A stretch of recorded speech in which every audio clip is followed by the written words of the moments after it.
Hello दोस्तों, नमस्कार। मेरा नाम आदेश है। आज हम ज्योग्राफी की एक नई सीरीज लेके आए हैं। इसमें हम ज्योग्राफी को कंप्लीट कराएंगे। पहले हम फिजिकल ज्योग्राफी को लेके चलेंगे, उसके बाद फिर हम इंडियन ज्योग्राफी को कराएंगे। फिलहाल ये जो लेक्चर है, ये पहला लेक्चर है इस सीरीज का। इस लेक्चर में हम अर्थ के बेसिक को समझेंगे, लैटिट्यूड्स लॉन्गिट्यूड्स को समझेंगे। उसके बाद हम फिर अर्थ के मोशन मोशन को समझेंगे। चलो शुरू करते हैं। सबसे पहले हमारे सामने एक क्वेश्चन आता है कि फिजिकल ज्योग्राफी क्या होती है। फिजिकल ज्योग्राफी का मतलब होता है अर्थ की लैंड फॉर्म की स्टडी, यानी कि अर्थ का इंटीरियर जो होता है। ठीक है, इंटीरियर में मैग्मा पाया जाता है। वो मैग्मा जब बाहर आता है तो बाहर आने के बाद वो लैंडफॉर्म का क्रिएशन करता है। जैसे कि इंट्रूसिव लैंडफॉर्म भी होती है जो अंदर ही बन जाती है अर्थ के, और एक्सट्रूसिव लैंडफॉर्म होती है। तो इस टाइप की जो भी चीजें होती है लैंडफॉर्म से रिलेटेड, या फिर जो लेक होती है, रिवर होते हैं, माउंटेन्स होते हैं, ये जितने भी आकृतियां होती है, इन सब के जब हम स्टडी करते हैं, इनका रीजन पता लगाते हैं कि इनका बनने का रीजन क्या है, तो उसको हम कहते हैं फिजिकल ज्योग्राफी। एग्जाम्पल के तौर पर आप इस मैप को देख सकते हो। मैप वैसे तो दो तरह के होते हैं, यानी कि टू टाइप्स के होते हैं मैप। पहला होता है पॉलिटिकल मैप। पॉलिटिकल मैप में आपको क्या मिलेगा? पॉलिटिकल मैप में आपको कैपिटल या कंट्री या कोई स्पेशल शहर या सिटी, उनकी प्लेस को दिखाया जाएगा। इसमें पॉलिटिकल मैप। पर जब फिजिकल मैप की बात आती है, फिजिकल मैप में आपको किसी कंट्री शहर का नाम नहीं दिखाया जाता। इसमें आपको लैंडफॉर्म, रिवर, बेसिन या फिर डेजर्ट, माउंटेन्स, प्लेट्यू, इस टाइप की आकृतियों को दिखाया जाता है। ठीक है, इसी का मतलब ये होता है फिजिकल। फिजिकल का मतलब जिसको आप छू सकते हो, महसूस कर सकते हो और देख सकते हो। ठीक है, तो आप ये जो मैप देख रहे हो, ये फिजिकल मैप है, यानी कि फिजिकल ज्योग्राफी को एक्सप्लेन करता है। जैसे कि आप ये देख रहे हो, नॉर्थ अमेरिका कॉन्टिनेंट है, कहीं किसी देश का नाम नहीं है। ठीक है, उसके बाद आप यहाँ देख रहे हो कि ये लैंड फॉर्म्स है, जैसे कि रॉकी माउंटेन्स है। ठीक है, कोलंबिया है, ग्रेट प्लेन्स है। उसके बाद आप जैसे नीचे जाओगे, मैक्सिकन प्लेट्यू है। फिर आप और नीचे जाओगे तो ये है साउथ अमेरिकन कॉन्टिनेंट है। साउथ अमेरिका, ये नॉर्थ अमेरिका था। तो जैसे ही आप इधर आओगे आपको दिखेगा अफ्रीकन कॉन्टिनेंट, इधर आओगे एशियन कॉन्टिनेंट, इधर ऑस्ट्रेलियन कॉन्टिनेंट।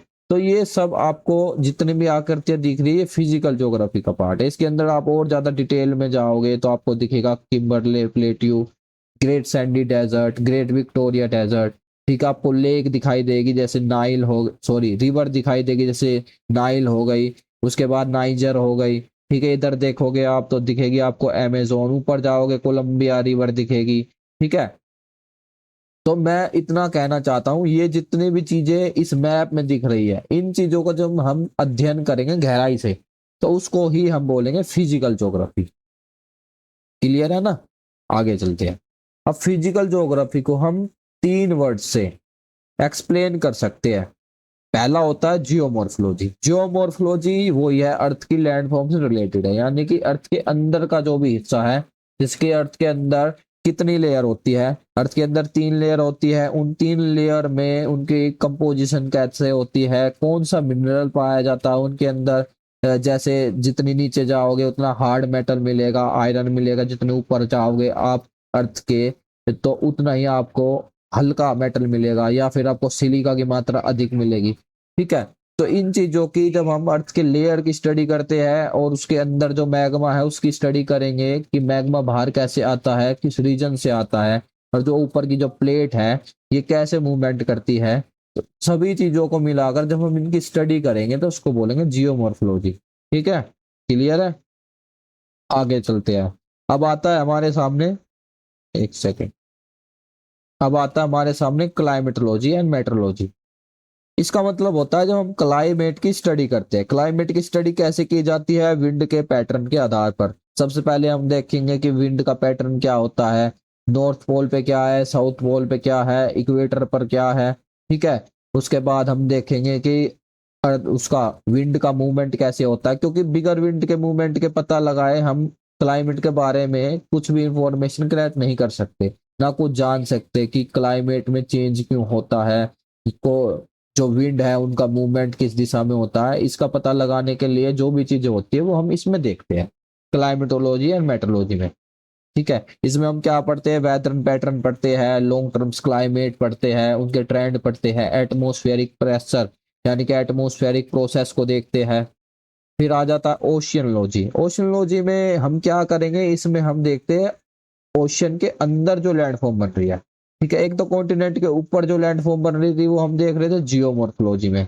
ठीक है, पर जियोमॉर्फोलॉजी में एक चीज और थी, इसमें हम अर्थ के इंटीरियर को भी देखते हैं।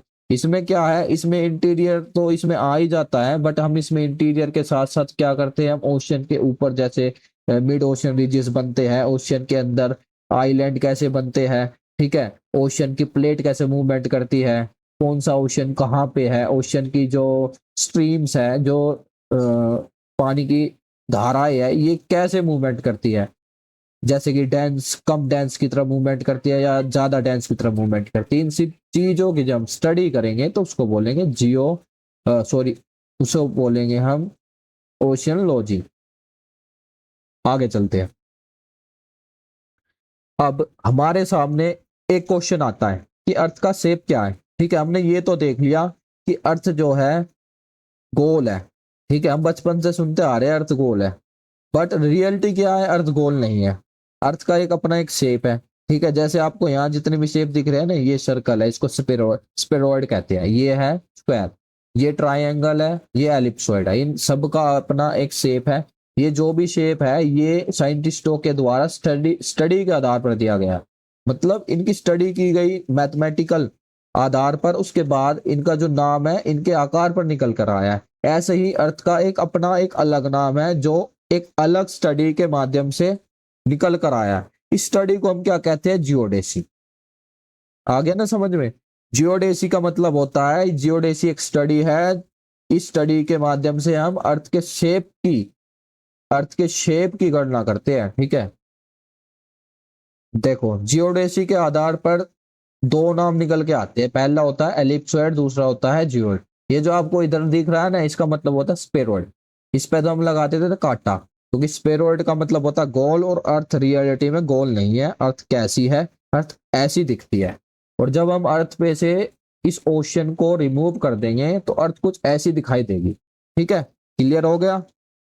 जियोडेसी में हमने क्या देखा, जियोडेसी में हमने देखा, हमने स्टडी करी जियोमेट्रिकली और मैथमेटिकली। ठीक है, हमने स्टडी करी, उस स्टडी के आधार पर दो नाम निकल कर आए, पहले का होता है एलिप्सॉइड, दूसरा का होता है जियोइड। ये दोनों नाम किसके हैं, ये दोनों नाम अर्थ के शेप के हैं। कहीं भी आपको ये दोनों चीज दिख जाए, यानी कि ये वर्ड्स लिखा दिख जाए, तो आप समझ लेना कि अर्थ के शेप की बात हो रही है। आगे चलते हैं। देखो ओब्लिस्पेरोइड जो होता है उसी को ही बोलते हैं एलिप्सोइड। मैथमेटिकली कैलकुलेशन के आधार पर ये नाम निकल कर आया बाहर। अब मैथमेटिकली कैलकुलेशन कैसे की गई है उसको देखेंगे। इक्वेटर के रेडियस, जो इक्वेटर का जो रेडियस है ना, इस कैलकुलेशन के आधार पर इक्वेटर का रेडियस निकला 6378 किलोमीटर। उसके बाद पोलर का रेडियस निकला 6357 किलोमीटर। कहने का तात्पर्य ये है कि इनके बीच का जो डिफरेंस है वो 21 किलोमीटर का है। कितना है, 21 किलोमीटर का।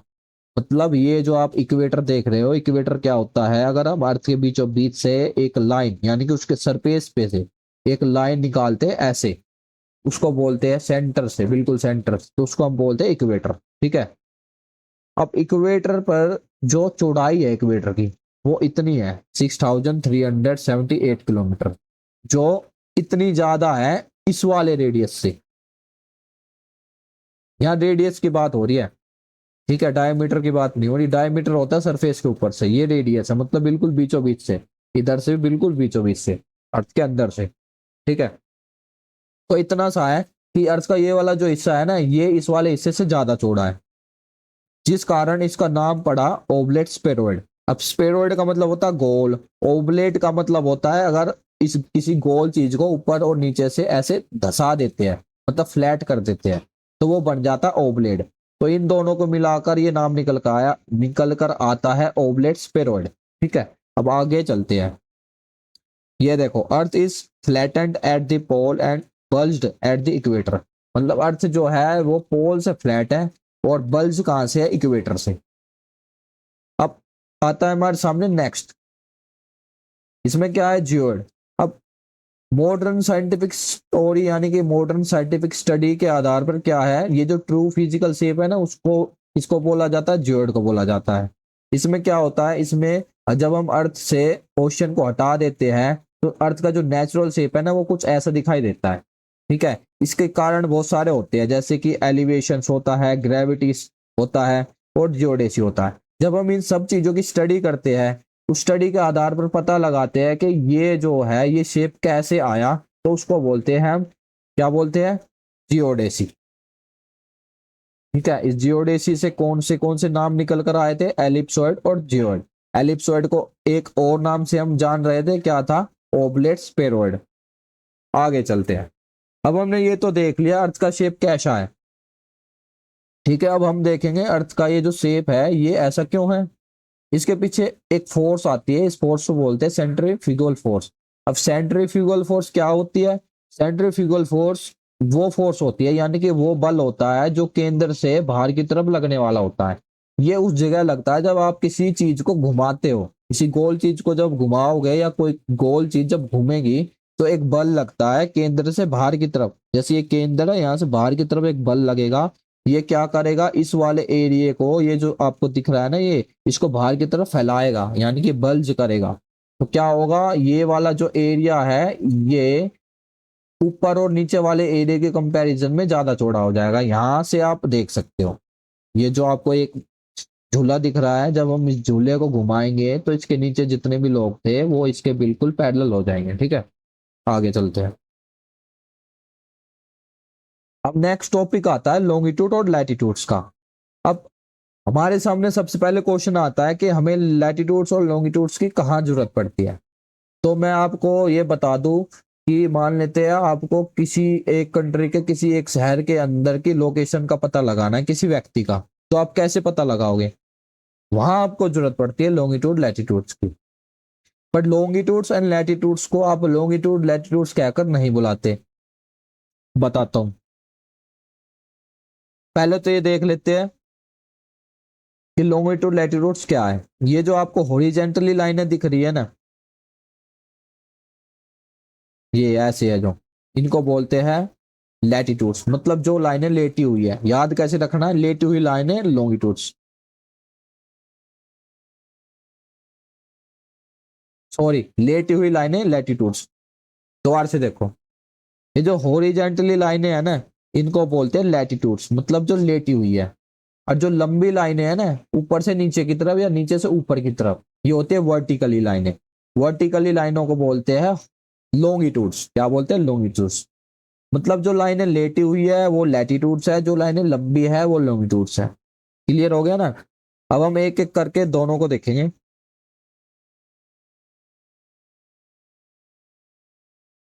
सबसे पहले तो लैटिट्यूड्स क्या होती है, ये जितनी भी लाइनें दिख रही है ना आपको ऐसे लेटी हुई है, ये लैटिट्यूड्स है। अब इनमें कुछ विशेषताएं होती है, जैसे कि लैटिट्यूड जो होती है ये हॉरिजेंटली इमेजनरी लाइंस है running to east to west. यानी कि ये वाली जो साइड है ये वेस्ट है, ये वाली साइड ईस्ट है। ठीक है, ईस्ट से वेस्ट या फिर वेस्ट से ईस्ट की तरफ जो भी लाइनें मूव करेगी उनको बोलेंगे लैटिट्यूड्स। क्लियर है। उसके बाद ये लाइनें जो है ये पैरेलल होती है, यानी कि ये और ये वाली लाइनें कभी भी इंटरसेक्ट नहीं करेगी एक दूसरे के, मतलब ये कभी भी ऐसे क्रॉस नहीं होगी। और इनके बीच का जो डिफरेंस है वो हमेशा सेम रहेगा। मान लेते ये 0 डिग्री है, 30 डिग्री है, इसका यहाँ का डिफरेंस और यहाँ का डिफरेंस और यहाँ का हर जगह का डिफरेंस सेम रहेगा। मान लेते हैं यहाँ 1 2 3 4 5 ऐसे बहुत सारी लाइनें हैं, तो ये जितनी भी लाइनें होगी ना इन सबके बीच का डिफरेंस सेम रहेगा। बट नोट क्या करना है, ये जो सबसे बीच की लाइन है ना जिसको हम इक्वेटर बोल रहे हैं, इक्वेटर भी अपने आप में एक लैटिट्यूड है। ये वाली जो लाइन है ये सबसे बड़ी होती है, इसको बोलते हैं ग्रेट सर्कल। ठीक है, ये वाली जो लाइन है ये एक ग्रेट सर्कल है, किसमें, लैटिट्यूड्स में। लॉन्गिट्यूड्स में भी हम देखेंगे, लॉन्गिट्यूड्स में वैसे बहुत सारी ग्रेट सर्कल होते हैं, मतलब उसमें सभी के सभी ग्रेट सर्कल होते हैं। इसमें केवल एक ग्रेट सर्कल है जो बीचों बीच है, क्योंकि ये सबसे बड़ी लाइन है। जैसे जैसे हम नॉर्थ की तरफ जाएंगे या फिर साउथ की तरफ जाएंगे, इन लाइनों का जो साइज है यानी कि इनका जो डायमीटर है छोटा होता चला जाएगा।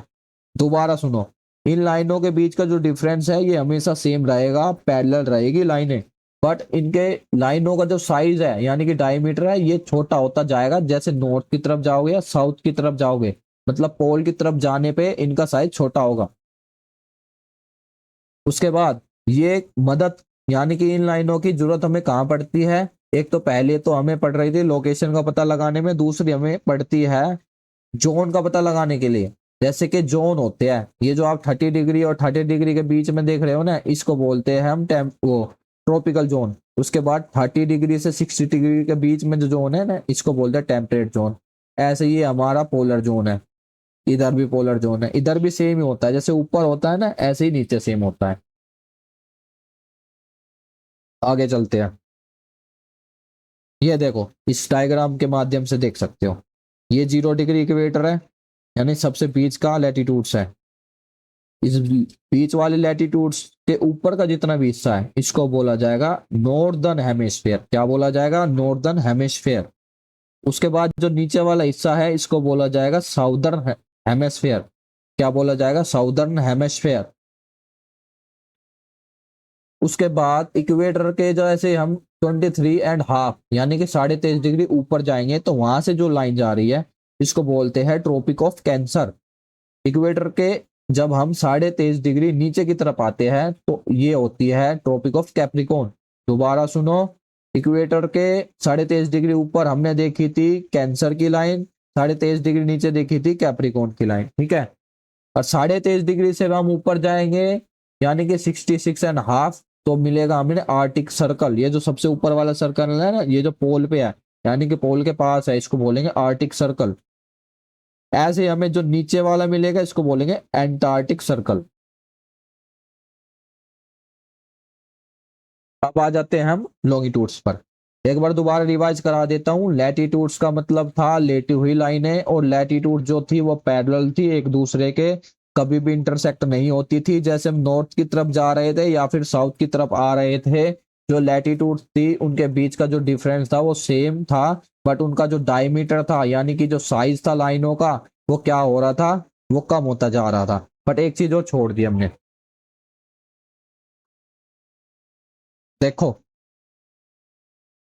ये जो नॉर्थ वाला रीजन है ना, इसमें जितनी भी लैटिट्यूड होगी, मान लेते 1 2 3 4 5 6 ऐसे 90 तो नहीं होगी, ये जो 90 पे है ना, 90 डिग्री पे, 90 डिग्री पे कोई सर्कल नहीं है, 90 डिग्री पे एक बिंदी है, ठीक है। यानी कि जब हम इन लाइनों की काउंटिंग करेंगे तो हम इस वाले 90 डिग्री को इस वाले 90 डिग्री को नहीं गिनेंगे। इसी वजह से तो यहाँ 179 लाइन है टोटल। अब 179 लाइन कैसे है टोटल? मान लेते एक तो ये हुआ 1 डिग्री। उसके बाद जैसे हम ऊपर जाएंगे ना, इसको और इसको माइनस कर देंगे और इसको प्लस कर देंगे। कैसे? ऊपर कितनी है टोटल? 90 डिग्री है, नीचे भी 90 डिग्री है, तो टोटल कितनी हुई? 180 डिग्री। अब 180 डिग्री में से हम दो लाइनों को माइनस करेंगे क्योंकि 90 डिग्री नॉर्थ है, 90 डिग्री साउथ है। कितना हुआ? 178 डिग्री, ठीक है। 178 डिग्री में हमें 0 डिग्री ऐड करना पड़ेगा क्योंकि ये 0 डिग्री हमने पहले काउंट नहीं किया था, हमने काउंट किए थे 1 2 3 ऐसे करके, 90 ऊपर 90 नीचे, ठीक है। तो टोटल कितनी लाइन हो जाएगी? 179। कैसे हुई थी? टोटल 180 में से दो को माइनस करके एक को प्लस कर दिया था। एक कंसेप्ट ये क्लियर हुआ। दूसरा कंसेप्ट क्या था? ये जो जितनी भी नॉर्थ की तरफ जाने वाली लाइनें हैं ना, 1 2 3 4 ऐसे जितनी भी है, इनको हम नॉर्थ लैटिट्यूड नहीं बोलेंगे, इनको हम बोलेंगे नॉर्थ।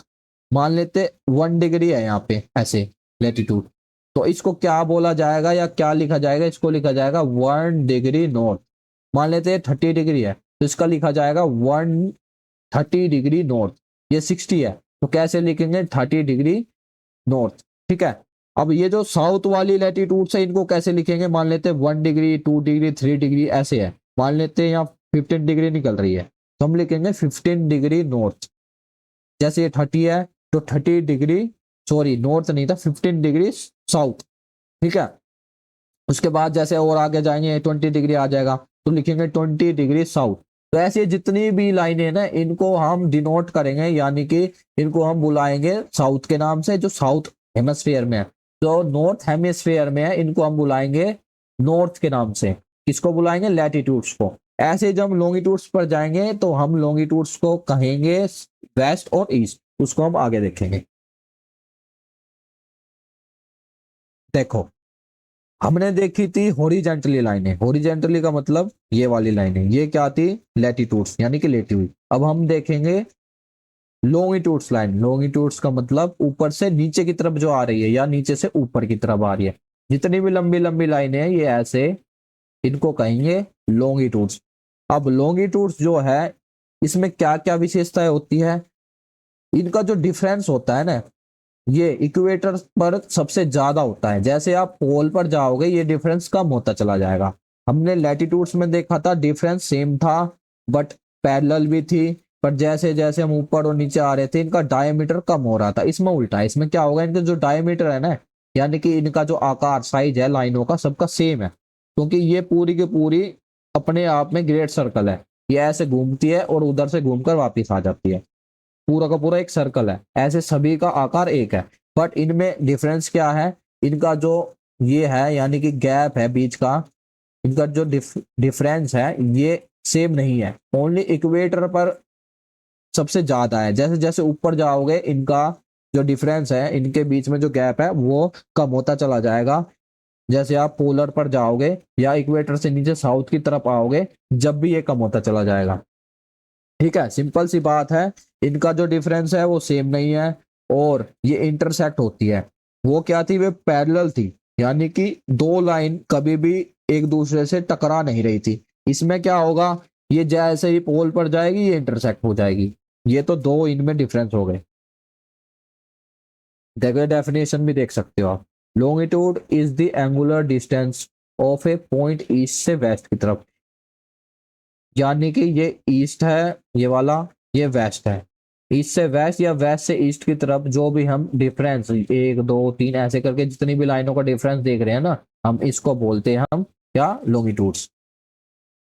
उसके बाद ये सभी के सभी ग्रेट सर्कल है। ठीक है, इनका जो डिस्टेंस है लॉन्गिट्यूड्स का ये मैक्सिमम है इक्वेटर पर। जैसे जैसे आप ऊपर जाओगे या नीचे आओगे मिनिमम हो जाएगा। अब ये सबसे कम कहाँ है? ये मिलेगा पोल पर। साइज इनका सबका सेम है, यानी कि सब ग्रेट सर्कल है।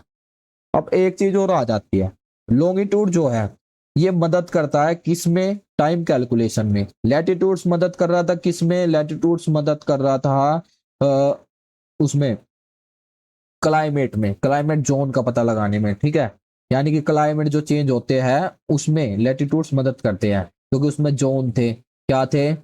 ट्रॉपिकल जोन था, टेम्परेट जोन था, टोरिड जोन था, यानी कि ट्रॉपिकल जोन। उसके बाद सबसे ऊपर वाला कौन सा जोन था? पोलर जोन था। इसमें क्या है? ये जो लाइनें है ना ऐसे लंबी लंबी, इन लाइनों के आधार पर हम टाइम की कैलकुलेशन करते हैं। यानी कि अर्थ जो है, अर्थ अपने एक्सिस पर ऐसे घूमती है। ठीक है, तो 1 डिग्री जब अर्थ घूमती है तो वो 4 मिनट में घूमती है, यानी कि 15 डिग्री 1 घंटे में घूमती है। अर्थ जो है अपना पूरा ऐसे चक्कर लगाती है ना, मतलब इसी पॉइंट से शुरू करा और ये ऐसे घूमकर जब वापस आए तो इसमें टाइम लगेगा अर्थ को कितना? 24 घंटे, यानी कि 360 डिग्री अर्थ 24 घंटे में घूमती है। इसी से ही हम टाइम की मेजरमेंट करते हैं। जैसे हमने वहां देखा था सबसे बीच की जो लाइन थी लैटिट्यूड्स में उसको बोला था इक्वेटर। यहाँ जो सबसे बीच की लाइन है उसको बोल रहे हैं प्राइम मेरिडियन। अब प्राइम मेरिडियन भी 0 डिग्री होती है। इसके इधर की जितनी भी लाइन है ना लॉन्गिट्यूड्स वाली, इनको हम बोलेंगे ईस्ट। और इसके इस साइड वाली जितनी भी है ना इसको बोलेंगे वेस्ट। मतलब वेस्ट की तरफ जाएंगे अगर हम प्राइम मेरिडियन से तो इनको वेस्ट कहकर बुलाएंगे। एग्जाम्पल के तौर पर जैसे ये 0 डिग्री है, इसके बाद हम 1 डिग्री अगर इधर जाएंगे वेस्ट की तरफ तो इसको हम ये नहीं बोलेंगे 1 डिग्री लॉन्गिट्यूड, हम इसको बोलेंगे 1 degree west, 2 degree west, 3 degree west. ठीक है, इस तरफ जाएंगे तो 1 degree east, 2 degree east, 3 degree east. अब एग्जाम्पल के तौर पर इंडिया को लेके देख लेते। इंडिया कहाँ है पहले तो देखो। इंडिया जो है इक्वेटर के नॉर्थ की तरफ है। तो अगर हमें ये लैटिट्यूड्स का पता लगाना होगा तो हम ये बोलेंगे कि लैटिट्यूड्स की जगह हम क्या बोलेंगे? नॉर्थ, क्योंकि ये इंडिया का सबसे नीचे वाला हिस्सा है। यहाँ से शायद 8 डिग्री जो है नॉर्थ निकल रही है। ये वाली जो लाइन है ना, ये 8 डिग्री वाली है, तो इसको हम बोलेंगे 8 डिग्री नॉर्थ। ऊपर वाली लाइन है वो शायद 37 के आसपास की है, तो हम बोलेंगे 37 डिग्री नॉर्थ, क्योंकि ये नॉर्थ में है। तो हमें ये भी पता चल गया कि इसका लैटिट्यूड कौन सा है, 8 डिग्री और 37 डिग्री। तो उसके बाद हम पता लगाएंगे लॉन्गिट्यूड कौन सा है, तो उसको लिए हम क्या देखेंगे, कौन से वाले जोन में है। ये प्राइम मेरिडियन से इंडिया कहाँ है, ये इंडिया प्राइम मेरिडियन से ईस्ट की तरफ है, तो जितनी भी ये वाली लाइनें होगी ये क्या कही जाएगी, ईस्ट वाली। तो हम क्या बोल लेंगे, मान लेते ये वाली लाइन यहाँ से निकल रही है ना, ये मान लेते 67 के आसपास है, ठीक है, ये वाली लाइन जो इंडिया को टच होकर निकल रही है लॉन्गिट्यूड्स वाली, तो हम बोलेंगे इंडिया जो है 67 डिग्री ईस्ट है, क्योंकि ईस्ट वाला रीजन है ना। और इस वाले लॉन्गिट्यूड्स को क्या बोलेंगे, जो इंडिया का दूसरे वाला छोर वाला लॉन्गिट्यूड्स है, ये मान लेते हैं 97 पर है, ठीक है, ये वाला लॉन्गिट्यूड्स। तो हम बोलेंगे इंडिया जो है 67 डिग्री ईस्ट से लेकर 67 डिग्री 97 डिग्री ईस्ट है, मतलब 67 से लेकर 97 डिग्री ईस्ट है, ठीक है। ये अप्रोक्सीमेटली है, वैसे तो इसमें थोड़ा बहुत डिफरेंस रहता है, एग्जाम्पल के तौर पर बता रहा हूं मैं, ठीक है। एग्जैक्ट इतना तो नहीं है जो इसकी डिग्री है, मतलब मैं कहना चाह रहा हूं, हम जो है हम ये कहकर नहीं देखेंगे लॉन्गिट्यूड्स लैटिट्यूड्स, हम ये देखेंगे नॉर्थ और साउथ। जैसे ये वाली क्या थी, ये ईस्ट वाली लाइन थी, ये भी ईस्ट वाली थी, ऊपर जो वाली ऐसे निकल रही है लैटिट्यूड्स, ये कौन सी थी, नॉर्थ, ये वाली भी नॉर्थ। क्लियर हो गया ना।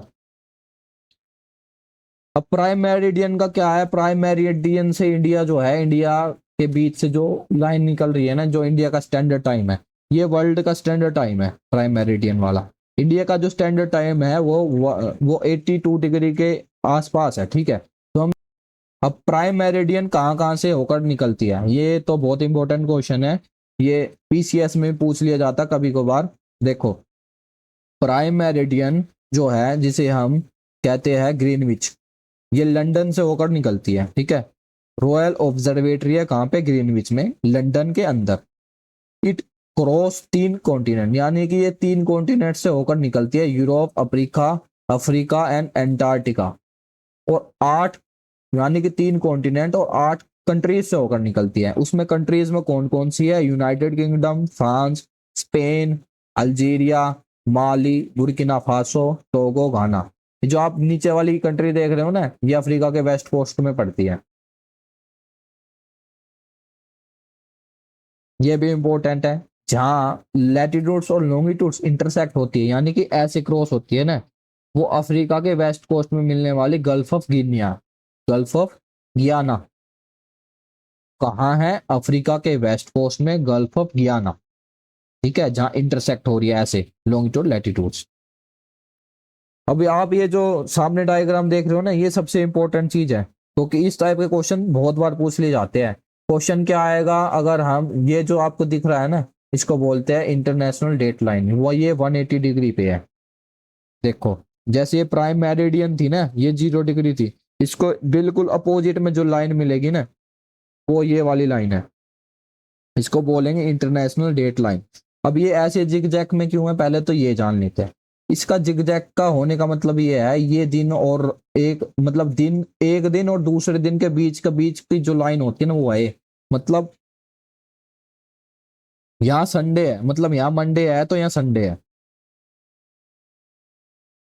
अगर इस लाइन को सीधा कर देते तो क्या होता, मान लेते यहाँ कोई आर्किपेलागो आइलैंड है, तो ये लाइन जब उस आइलैंड के ऊपर से जाती है, तो उस आइलैंड के ऊपर एक ही दिन के अंदर 2 दिन या 2 डेट गिनी जाती, ठीक है। कैसे, अब देखते हैं। इस लाइन के इस साइड का जो हिस्सा है ना, ये एक्टिव है, ये उससे पहले वाला है, ठीक है। मतलब यहाँ से दिन की शुरुआत होती है, जब अर्थ रोटेट करती है तो ऐसे पूरा का पूरा राउंड लगाकर जब यहाँ पहुंचती है, तो यहाँ मंडे अगले 24 घंटे के बाद होता है। मतलब अगर आप इस लाइन से इधर चले जाते हो तो आप एक दिन गेन करोगे। गेन करने का मतलब क्या है, अगर यहाँ 2 तारीख है, आप यहाँ आते हो तो यहाँ 1 तारीख हो जाएगी, मतलब ये एक दिन पीछे है ये वाला रीजन, ठीक है। अगर आप यहाँ से यहाँ आते हो तो आप एक दिन क्या करोगे, एक दिन लॉस करोगे। मतलब मान लेते हैं यहाँ 1 तारीख है, आप यहाँ चले जाओगे, यहाँ 2 तारीख हो जाएगी। यहाँ जब आप 1 तारीख थी, आपके पास एक दिन एक्स्ट्रा था कुछ भी करने के लिए, आप यहाँ आ गए, 2 तारीख होगी, तो आपने एक दिन खो दिया ना, एक दिन लॉस कर दिया। तो क्वेश्चन क्या आएगा, क्वेश्चन पूछा जाएगा अगर वेस्ट से, ये वाला वेस्ट है, अगर आप वेस्ट से ईस्ट की तरफ जाते हैं किससे, इंटरनेशनल डेट लाइन से, तो डे गेन होगा या फिर लूज होगा। तो हम कहेंगे अगर हम इधर से इधर आते हैं यानी कि वेस्ट से ईस्ट की तरफ जाते हैं तो डे होगा गेन, अगर ईस्ट से वेस्ट की तरफ जाते हैं तो डे होगा लॉस, यानी कि संडे से मंडे हो जाएगा, मंडे से संडे हो जाएगा। क्लियर है?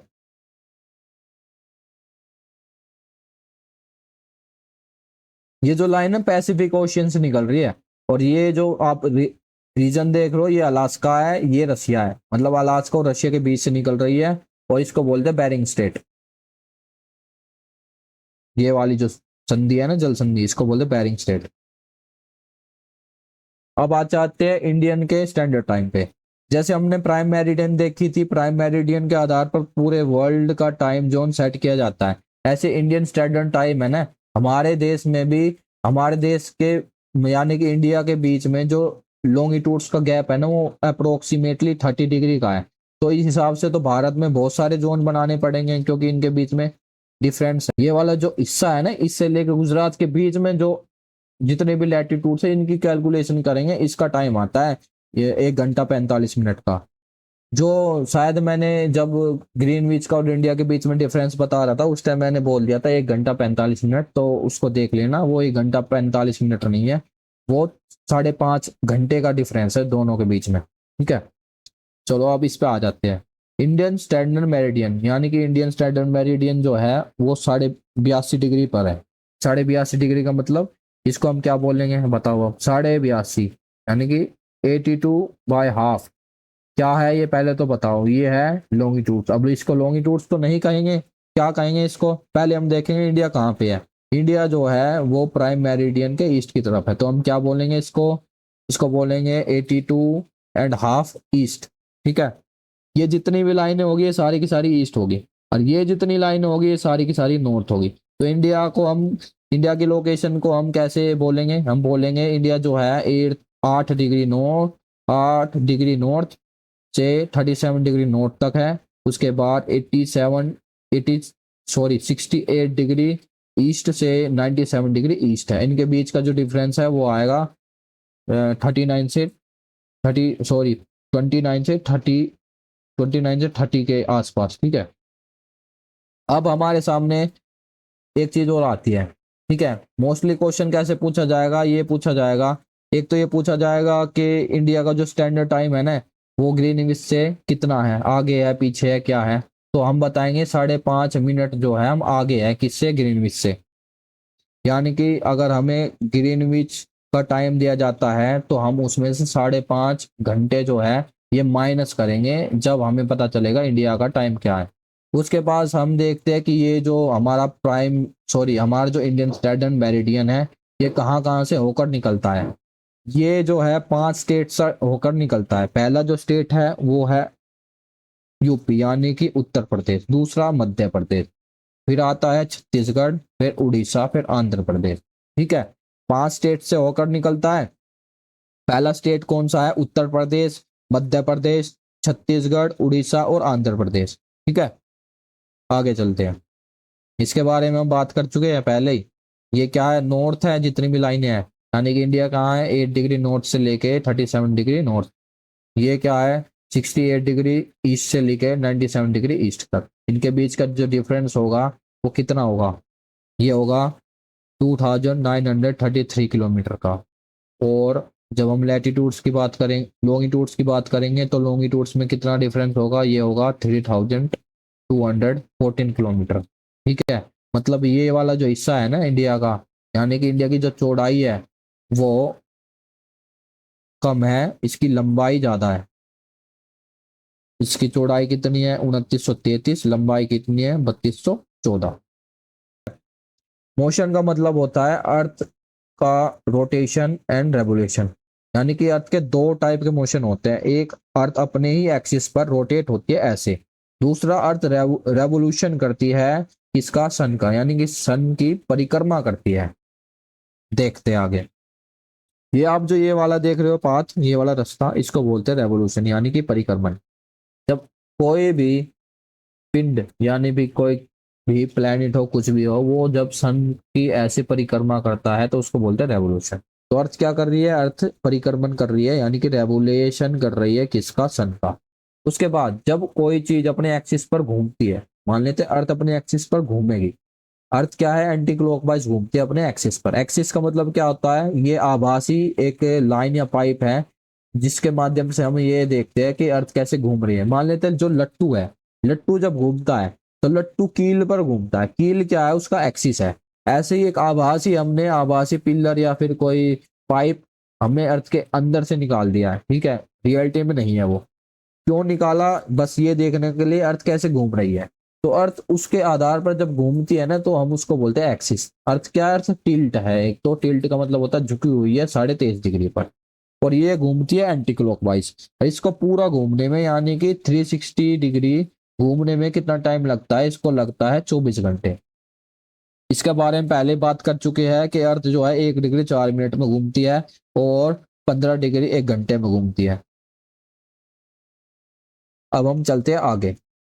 देखो, ये है रोटेशन। रोटेशन का मतलब क्या बताया था, रोटेशन का मतलब बताया था हमने अपने एक्सिस पर घूमना।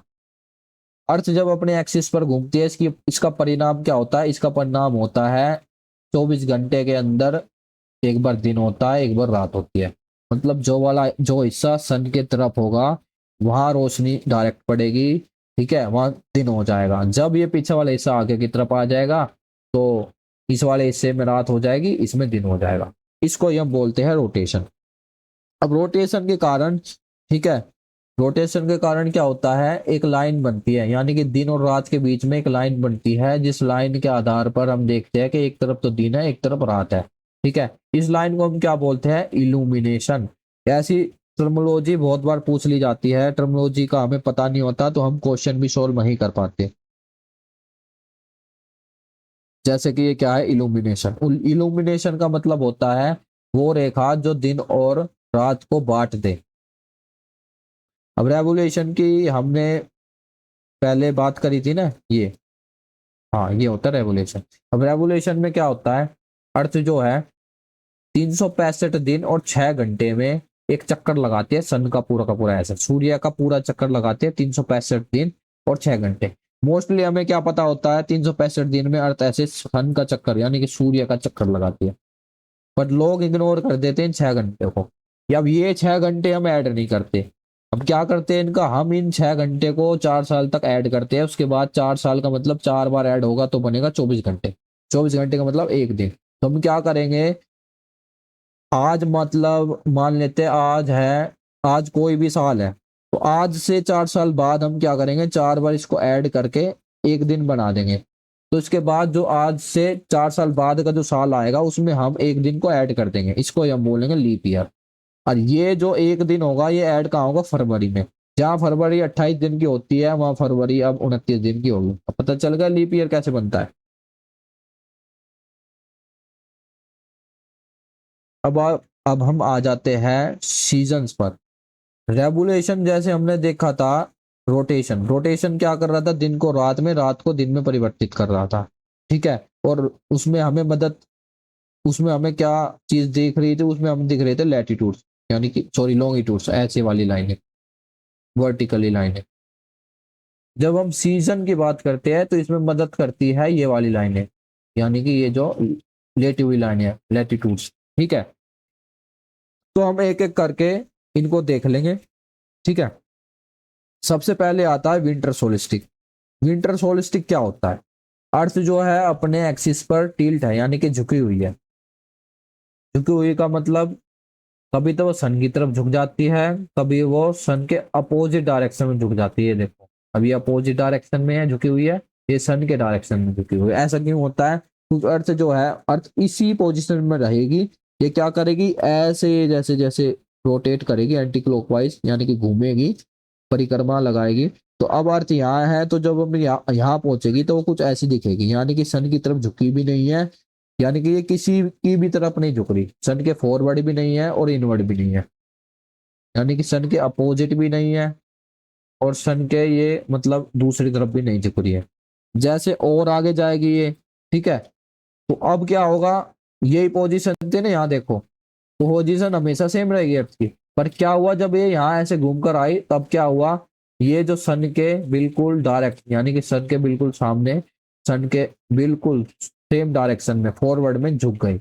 इससे क्या होगा, सन की जो रोशनी है डायरेक्ट पड़ेगी इस वाली लाइन पे, जो ये कैंसर थी ना हमने देखा था इक्वेटर के ऊपर वाली लाइन में, यानी कि नॉर्थ वाले हेमिस्फीयर पे ज्यादा रोशनी पड़ेगी। इससे क्या होगा, इससे जो नॉर्थ हेमिस्फीयर है इस पे गर्मी पड़ेगी, यानी कि समर सोल्स्टिक में क्या होता है, नॉर्थ हेमिस्फीयर में गर्मी पड़ती है। और इसका अपोजिट क्या होगा, जो नीचे वाला हिस्सा है ना, यहाँ रोशनी कम पड़ेगी। इसमें क्या होगा, इसमें होगा कि विंटर जो है यानी कि ये वाला एरिया है इसमें ठंड पड़ेगी। कब, समर सोल्स्टिक में। समर सोल्स्टिक में क्या होगा, नॉर्थ वाले रीजन में गर्मी, साउथ वाले रीजन में ठंड। एज ए विंटर सोल्स्टिक में क्या होगा, इसमें क्या आता है, इसकी ये इसके अपोजिट की तरफ झुक रही थी। क्या होगा, अपोजिट की तरफ झुकने से जो नीचे वाला हिस्सा था ना इसका साउथ हेमिस्फीयर का, अब ये ऊपर आ जाएगा और सन की जो डायरेक्ट रोशनी है ये इसके साउथ हेमिस्फीयर में पड़ेगी। ऊपर वाला जो हेमिस्फीयर है ये विहीन रहेगा सन की रोशनी से, यानी कि कम रोशनी पहुंचेगी। तो अब क्या होगा विंटर सोल्स्टिक में, अब ये विंटर सोल्स्टिक में जो नॉर्थ वाला रीजन है ना ये अधिक ठंडा हो जाएगा, तो यहाँ पड़ेगी ठंड और यहाँ पड़ेगी नीचे वाले में गर्मी। अब ठंड और गर्मी का जो चेंज होता है ना वो इसी कारण होता है। तो जो हमने बीच वाला देखा था 21 मार्च में, देखो ये होता है 22 दिसंबर में, क्या होता है विंटर सोल्स्टिक। समर सोल्स्टिक होता है 21 जून के आसपास। और ये जो इक्विनॉक्स था ना, इक्विनॉक्स का मतलब होता है ना तो सर्दी ना गर्मी, मॉडरेट टेम्परेचर होगा और इसमें दिन जो है ना ये बराबर होंगे, ना तो रात छोटी होगी ना दिन, दोनों बराबर होंगे। विंटर सोल्स्टिक में क्या हो रहा था, इसमें जो दिन थे ये बड़े हो रहे थे, सॉरी विंटर सोल्स्टिक में क्या था, रात बड़ी थी दिन छोटे थे। ऐसा क्यों था, ऐसा होने का कारण ये था कि रात बड़ी हो रही थी, इसका कारण था इसमें कि इसका जो साउथ हेमिस्फीयर है ना यहाँ अधिक रोशनी पड़ रही थी, ठीक है, और ये जो ऊपर वाला है यहाँ कम रोशनी पड़ रही है। तो दिन कहाँ बड़े होंगे ये बताओ पहले, दिन नीचे बड़े होंगे साउथ हेमिस्फीयर में और ऊपर क्या दिन छोटे होंगे। ऐसे ही यहाँ भी होगा, नॉर्थ हेमिस्फीयर में क्या होगा, दिन बड़े होंगे, नीचे वाले हेमिस्फीयर में दिन छोटे होंगे, बस ये अपोजिट हो जाएगा। देखो ये है समर सोलिस्टिक, ये है विंटर सोलिस्टिक। समर सोलिस्टिक में क्या होगा, जो नॉर्थ पोल है इसमें सन की जो रेज है यानी कि रोशनी किरणें हैं ये डायरेक्ट पड़ेगी। आप ये वाला रीजन देख रहे हो ना, यहाँ रोशनी पूरे के पूरे उसमें है पोल में, यहाँ क्या है आधे में है, मतलब जब अर्थ घूम कर घूमेगी ना तो ये वाला हिस्सा पीछे की तरफ चला जाएगा। तो इससे क्या होगा, अब यहाँ रोशनी है यानी कि यहाँ दिन है, यहाँ रात हो जाएगी जब ये घूम के पीछे आएगा। पर इसमें ऐसा नहीं है, पोल पे क्या है, नॉर्थ पोल पे पूरे के पूरे में रोशनी है, इसको आप कितना भी घुमा दो यहाँ से एक्सिस से, हमेशा यहाँ क्या रहेगी, रोशनी रहेगी। ये कब हो रहा है, ये हो रहा है समर सोलिस्टिक में। तो ऐसा कितने दिन तक चलता है, ये 6 महीने तक चलता है। मतलब आप पोल पर जाओगे ना, पोल पर समर सोलिस्टिक के टाइम में 6 महीने तक, यानी कि 6 महीने तक दिन निकलता है और 6 महीने तक रात होती है। जब ये वाली सिचुएशन होगी तो यहाँ क्या होगा, पोल पर देखो आधे में रोशनी है ना, आप इसको कितना भी घुमा दो ऐसे एक्सिस पर, यहाँ हमेशा अंधेरा ही रहेगा। ये कब हो रहा है, ये विंटर सोल्स्टिक में हो रहा है, यानी कि दिसंबर 21 के आसपास। कहने का इतना सा मतलब है, समर सोल्स्टिक में 6 महीने तक दिन निकलेगा पोल पर, कौन से पोल पर, नॉर्थ पोल पर, और साउथ पोल पे क्या होगी, 6 महीने तक रात होगी। ऐसे ही विंटर सोल्स्टिक में नॉर्थ पोल पर 6 महीने तक क्या होगी, रात, और साउथ पोल पर क्या होगी, 6 महीने तक दिन, क्योंकि ये वाला हिस्सा आगे आ, ये वाला हिस्सा ऊपर की तरफ आ जाएगा सन की तरफ।